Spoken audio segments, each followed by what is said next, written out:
Shabbat Shalom, everyone. Happy belated Thanksgiving.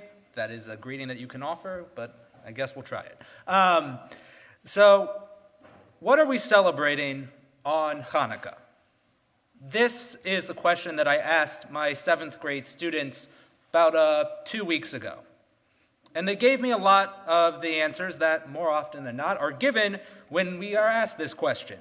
Answers like, it's the story of our ancestors who were oppressed and had not been allowed to practice their religion. And then they regained control of the Holy Temple. They searched for pure holy oil in order to light the menorah and rededicate the temple.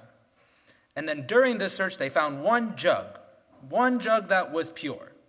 And so when I used to think about this story growing up, I sort of imagined a scene where there was debris all over the place. There was just this little jug that the seal was almost just barely intact, and they found it.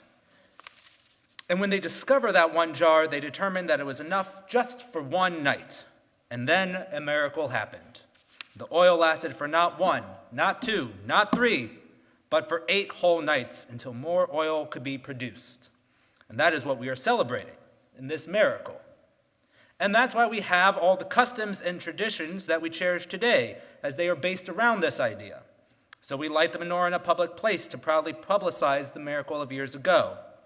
According to the Talmud, we light it in the evening so that the number of passerbys will see the glow of the menorah in contrast to the dark sky. And we enjoy delicious fried food and oil, sort of our own Jewish spin on fried delicacies found at state fairs and amusement parks around the country. However, when we describe the holiday in this fashion, we often overlook the whole real story of Hanukkah. The holiday of Hanukkah, really, if we think about it, is about a military victory. One dynasty of priests, the Hasmoneans, decided we can no longer live under this type of oppression. No longer have our lives, families, or traditions attacked merely because we hold different beliefs. And so they took a stand against cruelty and perversion of justice. And so the Maccabees and their followers fought in order to fight for what they believed in, for what was right. And as a matter of fact, they fought so well that their leader, Judah Maccabee, is forever enshrined in perhaps America's most prestigious military school, West Point. Maybe we'll disagree, but I think Navy should be up there as well.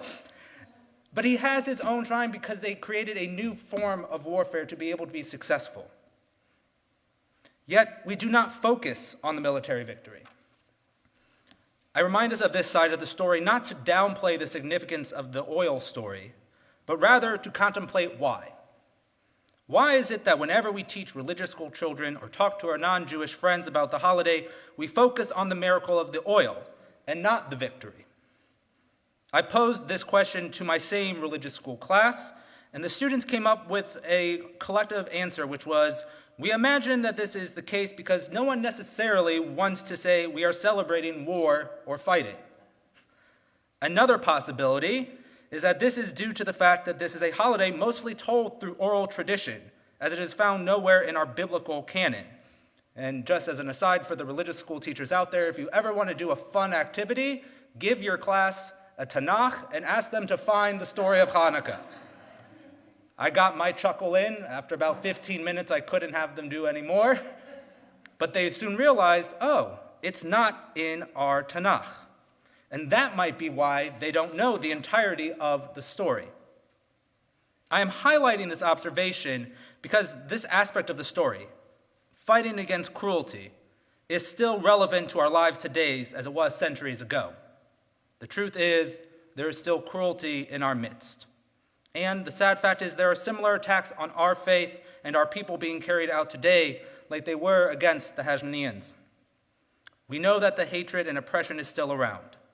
I could go on and on with examples or statistics about the anti-Semitism in Europe or in the United States, but I will not, because we are not the only ones confronting cruelty or injustices. We are not alone. There are plenty of people who are going through their own cruelties and injustices. The harsh fact is, cruelty is here.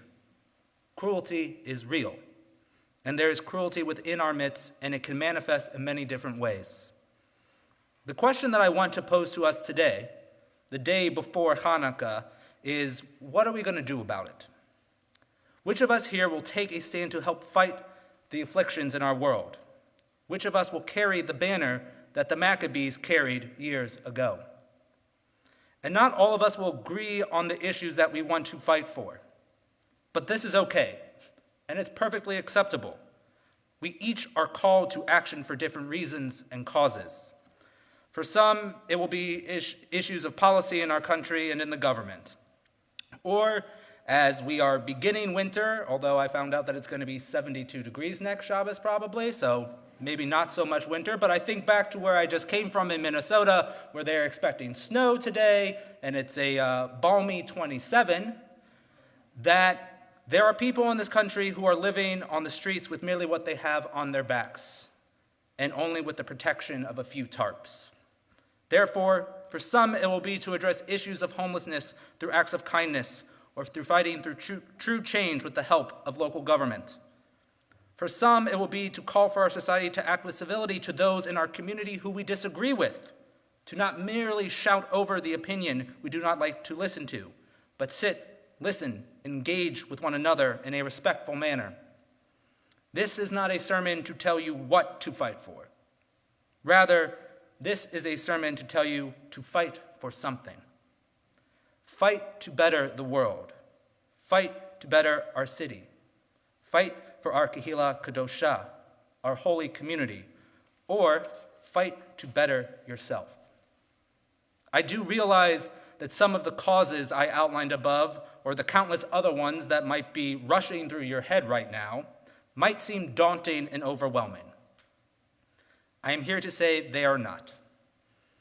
They are not because there is a famous teaching in Pirkei Avot, chapter 2, verse 21, where it says, "It is not incumbent upon you to finish the work, but neither are you free to desist from it entirely."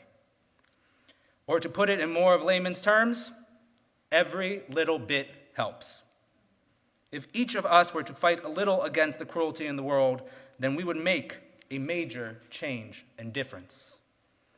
Let us, this Hanukkah, use the narrative of the Maccabees to be a call to action, a call to see what is wrong in the world and what we can do to better it.